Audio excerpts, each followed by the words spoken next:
Why is it that when we start our own agency, we feel like we need to be Superman or Superwoman and just get on with it and prove to the world and, of course, to ourselves that we can make this work?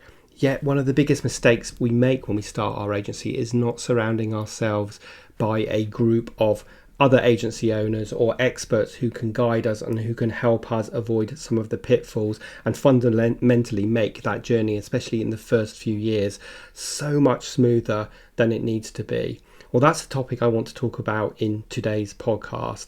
And I want to really dig into this phrase, it's lonely at the top, because it's something that I hear my agency audience say to me time and time again. So I know it to be true. And I want to talk about why that happens and what you can do to change it. So an action-packed episode, and let's get on with the show.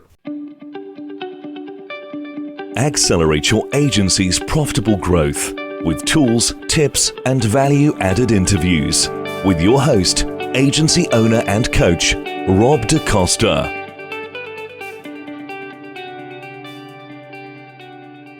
One of the most common phrases agency owners say to me is, "Hey Rob, it's really lonely at the top." Indeed, that is why they want to work with an agency coach such as me who has stood in their shoes.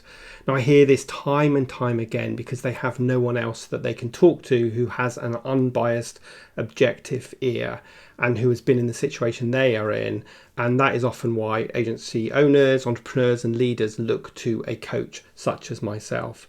But it's so much more than that. If you don't want to feel lonely at the top, then you need to not only have an expert guiding you and advising you, but you also need to surround yourself with a supportive community. This is one of the benefits members of my group, the Self-Running Agency Implementation Group, get from being part of the program. And just as a quick ad, we are on the last 2 days to join before the doors close until next year.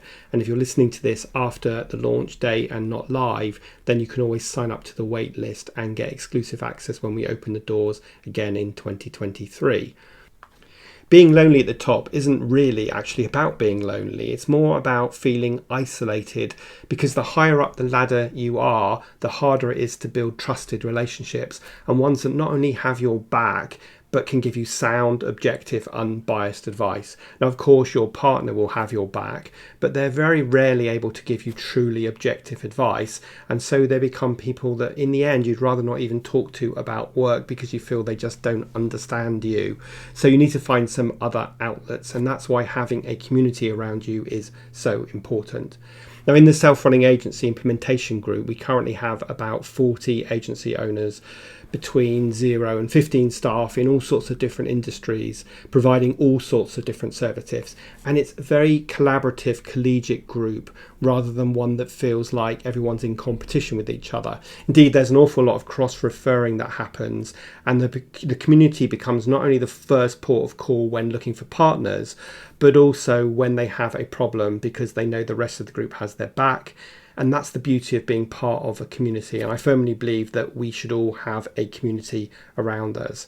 You know, sometimes just knowing that other people have gone through the challenges that you're facing right now is comforting, even if they can't solve your particular problem that you have today. Sometimes it's just good to know that you're not on your own and you're not the only person who has faced that challenge.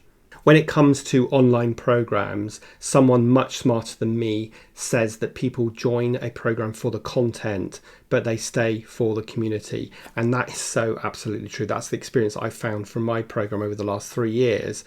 And that's why the Self-Running Agency is so much more than just an online lessons, but also a community that can communicate in a closed discussion group that gets together once a month for a group coaching call, and also regularly for live training sessions with expert guests. Now, if you want to find out more about the Self-Running Agency Implementation Group and get in before the doors close on Friday and the price goes up, then head over to dacostacoaching.co.uk/group. That's dacostacoaching.co.uk/group.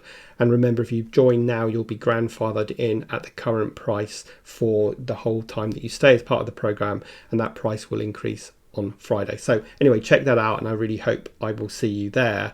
But the point I really wanted to make today was all about the importance of community, especially for us agency owners who are at the top of the ladder and feel quite lonely and isolated. And if you don't have a community that can support you, then there's a whole bunch of consequences that can happen. First of all, you can lack motivation, you'll lack confidence because you're not sure if you're making the right decisions because you've got no one to ask and support you. You've got no one who can say, yeah, I was in that position and this is what I did.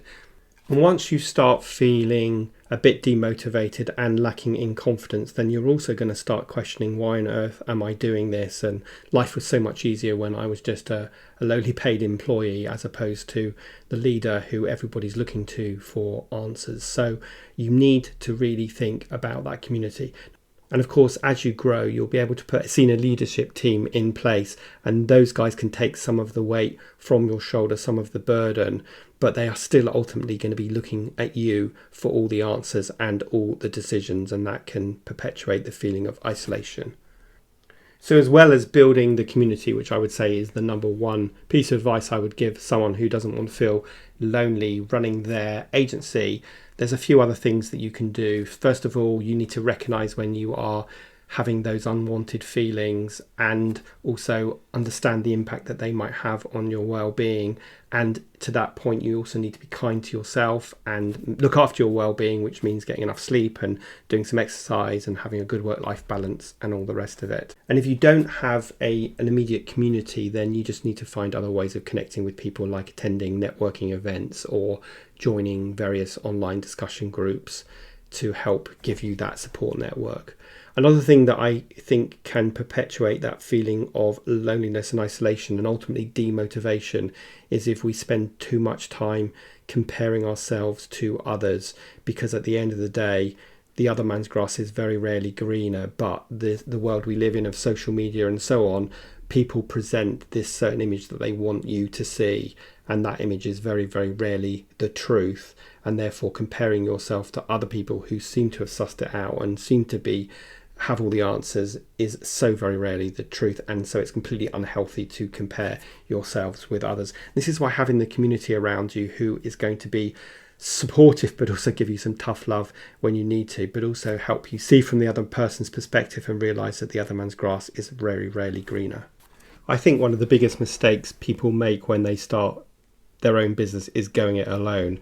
And of course they probably want to do that because they want to be in control. They were part of an organization where they felt they weren't doing things very well, so they think they can do them better. So I understand why we start our business and go it alone, but actually what we really need to do is surround ourselves by smarter people who are several steps ahead of us to help us navigate the terrain and not make some of the mistakes they made, and make our journey in the first few years much easier and less bumpy than it would be if we try and go it alone. I also think when we start out, we feel like we should be Superman or Superwoman and we've got a point to prove. And this stops us being entirely open and honest with our community, because we feel like we just need to have that stiff upper lip and get on with it and prove that we can make it work. And admitting I'm struggling or things aren't quite working out the way I had planned feels like admitting defeat or admitting weakness, and a lot of people therefore climb up and just get on with it. And of course the opposite is true. It's actually being strong by admitting you need some help or admitting you haven't got all the answers, and again surrounding yourself with a community of people who have been there and done it, as well as having an expert coach leading you, just gives you a really strong foundation, a really good support network, and confidence that you are making the right decisions and moving forward in the right way. So a short and sweet episode with a really clear point to make, which is it doesn't have to be lonely at the top. Surround yourself with a great community of colleagues who can support you in your journey and will be there as a sounding board, and or get a coach who has stood in your shoes and been there before you and can give you some expert guidance. So I hope that makes sense. I'm sure that you will resonate with a lot of that. And as I said, you have 2 days left to join the Self-Running Agency Implementation Group before the doors close, where you will definitely be surrounded by a community of supportive fellow agency owners. So check out the link in the show notes. And other than that, have a great rest of your week. Please do share this episode with your colleagues, and of course consider leaving a review. And I will see you next Thursday for the next episode of the Agency Accelerator podcast.